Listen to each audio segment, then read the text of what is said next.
يا أيها الذين آمنوا قوا أنفسكم وأهليكم نارا نحمده ونصلي على رسوله الكريم فعما بعد أعوذ بالله من الشيطان الرجيم بسم الله الرحمن الرحيم السلام علیکم ورحمۃ اللہ وبرکاتہ۔ تمام تعریفیں ذات کے لیے ہیں جس نے قرآن مجید کے ذریعے لوگوں کو سیدھی راہ دکھائی اور شریعت اسلامیہ کے احکامات کے ذریعے تمام مخلوق کو ہدایت، خیر، بھلائی اور اصلاح کے بنیادی اصول سے روشنا کیا۔ اور سلام ہے نبی صلی اللہ علیہ وآلہ وسلم پر جن کو اللہ تعالیٰ نے انسانیت کے لیے معلم بنا کر بھیجا۔ تو جو کوئی اللہ کے احکامات اور نبی صلی اللہ علیہ وآلہ وسلم کی تعلیمات پر عمل کرے گا وہی کامیاب ہوگا، اس دنیا میں بھی اور آخرت میں بھی۔ الحمدللہ، آج سے ہم ایک سلسلہ شروع کرنے کو جا رہے ہیں جس کا نام ہے آج کی لڑکی کل کی ماں۔ در حقیقت یہ مرد اور عورت کا دینی تربیتی پروگرام ہے اور میں یہ سمجھتی ہوں کہ یہ ہر گھر کی ضرورت ہے کہ ہم تربیت کریں مرد اور عورت کی، بچہ اور بچی کی، بڑے اور چھوٹے کی، تبھی تو ایک معاشرہ بنے گا، ایک بہترین امہ بنے گی۔ کیونکہ الحمدللہ جس دین سے ہم تعلق رکھتے ہیں وہ دین بہت مکمل، جامع، عدل پسند اور حقوق اور فرائض کے بارے میں ہمیں آگاہی دیتا ہے، کسی کی حق تلفی کرنا پسند نہیں کرتا۔ اور ایک پاکیزہ معاشرہ تبھی وجود میں آتا ہے جس کا خاندانی نظام قرآن و حدیث کے مطابق چل رہا ہو، اور خاندانی نظام کی مضبوطی کا انحصار شوہر اور بیوی کے باہمی تعلقات پر ہوتا ہے۔ ان دونوں کے درمیان جب تک اتفاق، محبت نہیں ہوگا، ایک دوسرے کے حقوق اور فرائض کو نہیں جانیں گے، یاد رکھیے خاندان میں کبھی سکون، آرام، محبت، اتفاق، خلوص پیدا ہو ہی نہیں سکتا، کیونکہ اللہ سبحانہ و تعالیٰ نے اس دنیا کی بنیاد جس رشتے سے رکھی ہے وہ ہے ہی میاں بیوی کا رشتہ۔ جب دینی پوائنٹ آف ویو سے یہ ایجوکیٹڈ نہیں ہوں گے تو نہ یہ اچھے باپ بن سکتے ہیں اور نہ ہی اچھی ماں۔ تو اسی فکر کو مد نظر رکھتے ہوئے الحمدللہ یہ ہم نے پروگرام ترتیب دیا ہے جس میں ہم سیکھیں گے کہ مرد عورت کو زندگی کیسے گزارنی چاہیے، جب وہ ماں باپ بن جاتے ہیں تو اپنی اولاد کو ان کو کس طرح کی تربیت دینی چاہیے، کس عمر سے دینی چاہیے، کیا کیا سیکھنا چاہیے، لڑکا لڑکی کے رشتہ کرتے وقت کن کن چیزوں کا خیال رکھنا چاہیے، کیا منگنی کرنا جائز ہے، شادی کے معاملات، مہر، طلاق، ازواجی تعلقات، شادی یعنی رشتہ کرتے وقت استخارہ کرنا کتنا مفید ہے، پھر شادی کے سارے معاملات، اسپیشلی جو شادی میں ہوتی ہیں رسومات، ان کی قرآن و حدیث میں کیا ویلیو ہے، کرنی چاہیے کہ نہیں، پھر ہسبینڈ وائف کے جو تعلقات ہیں اس میں طہارت ہے، پاکی ناپاکی ہے، جہیز کے معاملات ہیں، منہ دکھائی، شادی کی رات کون کون سی دعائیں پڑھنی ہیں، شادی کی جو رسومات ہوتی ہیں، پھر ازواجی تعلقات میں جو شریعت ہمیں کیا رہنمائی دیتی ہے،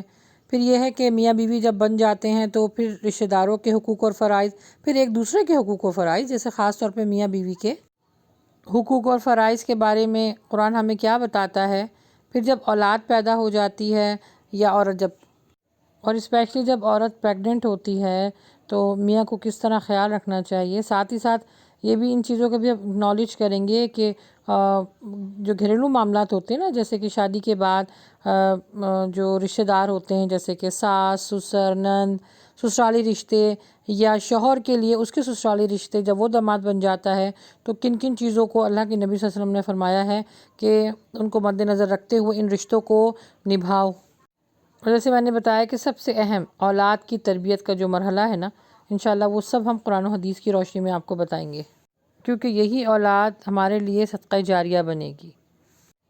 اچھا، اور دوسرا یہ کہ جو بچے کے پیدائش کے جو معاملات ہیں جیسے کہ گٹی پلانا، حقیقہ کرنا، اس کے کیا کیا کان میں اذان دینا، کس طرح کیا کیا چیزیں کرنی ہیں،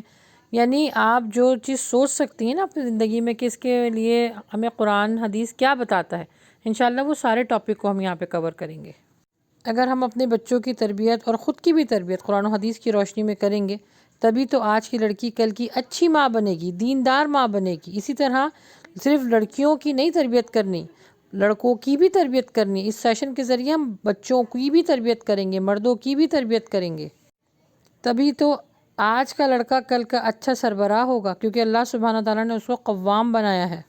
وہ اپنی رعایا کو ساتھ لے کے چلے گا۔ اور اللہ تعالیٰ نے فرمایا ہے کہ اے ایمان والو، اپنے آپ کو اور اپنے اہل عیال کو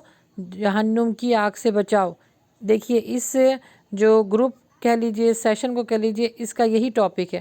جو ابھی شروع میں اس آیت کی تلاوت بھی ہوئی ہے کہ اے ایمان والو، اپنے آپ کو جہنم کی آگ سے، اپنے آپ کو اور اپنے اہل عیال کو جہنم کی آگ سے بچاؤ، جس کا ایندھن پتھر اور آدمی ہے۔ تو پلیز ہمارے چینل کو، اللہ کی بات تانیہ مجیب ہمارے چینل کا نام ہے، اس کو سبسکرائب بھی کیجئے، اس کو شیئر کیجئے، کیونکہ اس میں سارے جو سیشن آپ کو بتائے گئے ہیں یہ سارے ٹاپکس وہاں پر اپلوڈ کر دیے جائیں گے۔ سوشل میڈیا، ٹک ٹاک اور اس پر انسٹاگرام پہ ہمیں فالو کیجئے، اللہ کی بات تانیہ مجیب کے نام سے۔ بس یہ یاد رکھیے گا کہ شوہر اور بیوی کے تعلقات اتفاق محبت کے ساتھ ہی زندگی کی گاڑی چلتی ہے، تو ان کو سمجھنا چاہیے، ان کو سنبھلنا چاہیے اور قرآن و حدیث کے احکامات کے مطابق زندگی گزارنی چاہیے، تبھی نہ صرف ان کا گھر بلکہ معاشرہ جنت کا گہوارہ بنے گا۔ کیونکہ اللہ سبحانہ و تعالیٰ نے فرمایا ہے قرآن مجید میں، ہن لباس لکم وانتم لباس لہن، وہ تمہارا لباس ہے اور تم اس کا لباس ہو۔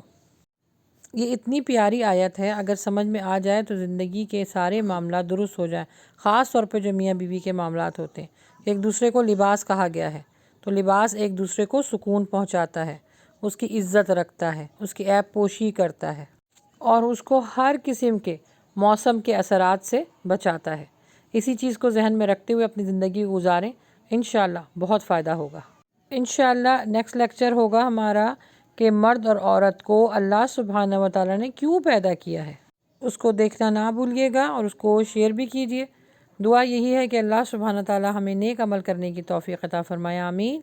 وآخر دعوانا ان الحمد للہ رب العالمین۔